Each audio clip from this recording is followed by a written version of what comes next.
Now I have the pleasure of inviting our honorable guest, Poridarshok of this Vishwavidyalaya, Honorable President Ji.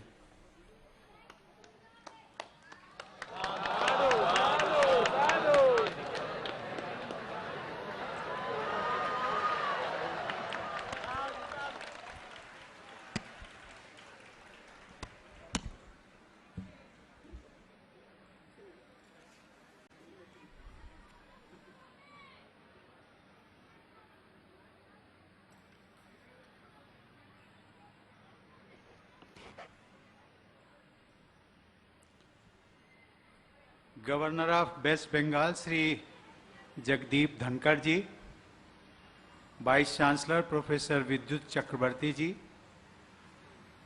other dignitaries present here, students, faculty and other staff members, proud parents of graduating students, ladies and gentlemen, namaskar and good morning. At the outset, I express my deepest condolences for the loss of life caused by Cyclone Bulbul. My thoughts and prayers are with those affected. It is indeed my privilege to be here at Santiniketan. This is one of those blessed sites that reimagined our civilizational values that define India. This is the place that infused new energy in our national life. Thus, I come here not only as the visitor or Paridarsak, but equally as a humble pilgrim and a seeker for the answers to our eternal quest for wisdom. I bow to the founder of this great seat of experiments in learning and living. I call this as pilgrimage because the two greatest visionaries of modern India, Rabindranath Tagore and Mahatma Gandhi, frequently met here. In this year of Mahatma Gandhi's 150th birth anniversary, let us recall their unique bonding that shaped the history of modern Indian life and thought. It is here that we all pick the threads of life and lessons of these great sages and learn from them. When Gandhiji returned from South Africa to India in 1915, as you all know, Gurudev had invited him and his extended family to Santiniketan, following a word from their mutual friend Dinabandhu C.F. Andrews. Both Gurudev and Mahatma wanted to craft a philosophy of life. This was to be a collective effort and not an individual quest. Both found the ideal template in the ashrams of ancient India. Tagore modeled Santiniketan on this endeavor of the forest-dwelling sages of ancient India. His Brahmacharya ashram, the ashram school that he established in Santiniketan, as well as Visva-Bharati, the university, which later blossomed here, were both founded upon the ancient Indian model of the Tapovan or hermitage. Gandhiji took inspiration also from the likes of Ruskin and Tolstoy and founded the Phoenix Farm in South Africa, the first of several ashrams. The ashramites of these two traditions coming together must have been a unique occasion. In the few days of intermingling, there was much learning together for the youngsters from the Phoenix Farm and Santiniketan. Ladies and gentlemen and students, when the two titans met later, Gurudev addressed Gandhiji as Mahatma. The epithet was not new, but it gained currency after it received the mark of Tagore's approval. The two great minds, united by their deep concern for the nation, its rich heritage and its contemporary poverty, struck instant rapport. Being original thinkers, they disagreed on countless issues, the ideas of India, the varieties of nationalisms, the method of politics, and so on. In their frequent debates, however, they were not only civil to each other, but full of heartfelt admiration for each other. That is why these debates generated not heat, but light, illuminating the facets of our national existence. The Gandhi-Tagore relationship is a glorious chapter in the history of modern India. I think of how Tagore visited the Sabarmati Ashram in January 1930 to discuss with Gandhiji the future of the freedom struggle. A couple of months later, Mahatma was to infuse new life in the spirit of the nation with the great Salt March. I think of how Tagore rushed to the Yerwada, prison where Gandhiji's epic fast in 1932 took place, and how elated Gandhiji was breaking fast in Gurudev's presence, embracing him affectionately. Ladies and gentlemen, when this great institution of Santiniketan was in dire need of funds in 1935, who else would Gurudev turn to but Gandhiji? Mahatma promised, straining every nerve to find the required money, and finally managed to send him a draft of rupees 60,000. It was in this catchment that Gandhiji fished for like-minded youngsters devoted to the national cause. It was here, during the first visit itself, that he found lifelong colleagues like Kaka Saheb Kalelkar and Acharya Kripalani.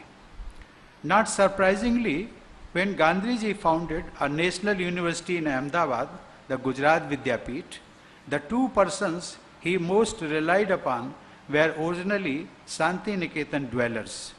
They were Kaka Saheb and Kripalani ji. Dear students, for Gurudev as well as for Mahatma, right education was the key to national regeneration. To this end, Tagore thought of an alternative educational model that thrived on an intimate communion with nature. Tagore was too great to be inhibited by man-made barriers of gender, caste, community, or race. Open air for open minds. He wanted to remove walls, literally and metaphorically, when the world was raising balls. Visva-Bharati is the realization of Gurudev's vision of India in dialogue with the world. He developed it as a place for incubation of ideas. The place welcomed cultural influences from across the world while remaining grounded in the Indian ethos. This justifies the motto of the university, Yatra Vishwam Bhavati Ek Needam, that is, where the world makes its home in a single nest. This uniqueness of Visva-Bharati is something that we need to prize and hold up with pride before the entire world. It was in this place that Tagore lived, worked, and gave concrete shape to his dreams. The community here, students, academics, staff, and ashramites are all proud inheritors of that rich legacy which your founder has left you. Its illustrious alumni, covering a diverse range of personalities from Indira Gandhi and Satyajit Ray to Amartya Sen, have not only fulfilled its founder's vision to a great extent, but also contributed in taking independent India to new heights in various walks of life. Ladies and gentlemen, when it was founded, Visva-Bharati was like an oasis in the vast desert of pedagogies that more often than not saw learners as robots to be programmed. In this oasis, Tagore had taught us to live in a manner that would fulfill the inner urges of the human self.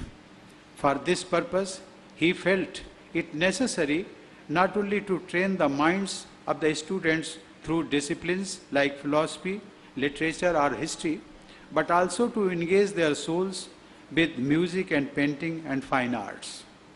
Given the pragmatic needs, there was a space for agricultural students too. This is why, alongside Santiniketan, the abode of peace, he gave so much importance to rural reconstruction and village welfare at Santiniketan, the abode of prosperity. In an age which defined machine and wealth as benchmark of progress for societies, Visva-Bharati emerged as a unique blend of tradition and modernity. Progress and technological advancement are welcome for the development of human living. Tagore was not averse to technology. He was a practicing artist, and his world view evolved continuously.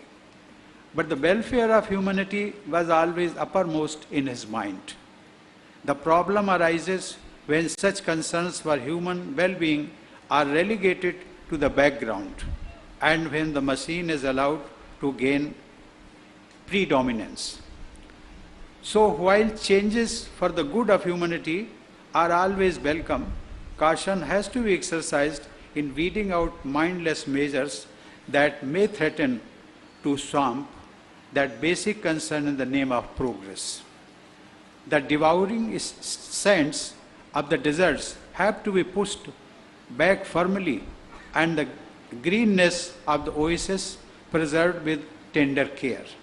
In this respect, taking cue from Tagore's ideals of education, which aimed at a holistic approach to the development of the human self, Visva-Bharati, as a seat of learning, can define clearly the aims it has set itself both for the present and in the future. Dear students, ladies and gentlemen, on the eve of the centenary of its foundation, let us all pledge to strive towards Visva-Bharati's glorious future in accordance with Gurudev's vision. While paying last tributes to Gurudev, Mahatma had said, I quote, "May those in charge of Santiniketan prove worthy of the responsibility resting on their shoulders." Unquote. You have done so well so far, and I wish you the best in living up to the expectations in the years to come. To the students who received their degrees today, I extend my heartiest congratulations and best wishes. I would urge you to remember this great institution which has nourished you through all these years as a foster mother. Visva-Bharati has made you aware of your potential and made you sensitive to your role in the society. As for the life ahead, instead of offering any advice to the students of Santiniketan, I would prefer to let India's first Nobel laureate, Gurudev Tagore's words guide you and be your talisman. I quote, "Tobo kache ei mor শেষ নিবেদন সকল ক্ষীণত মম করো হয়ে ছেদন দ্রর বলে আন্তর হইতে প্রভু মোর." This says, give me the strength lightly to bear my joys and sorrows. Give me the strength to make my love fruitful in service. Give me the strength never to disown the poor or bend my knees before insolent might. Give me the strength to raise my mind high above daily trifles, and give me the strength to surrender my strength to the will with love. Thank you. Jai Hind.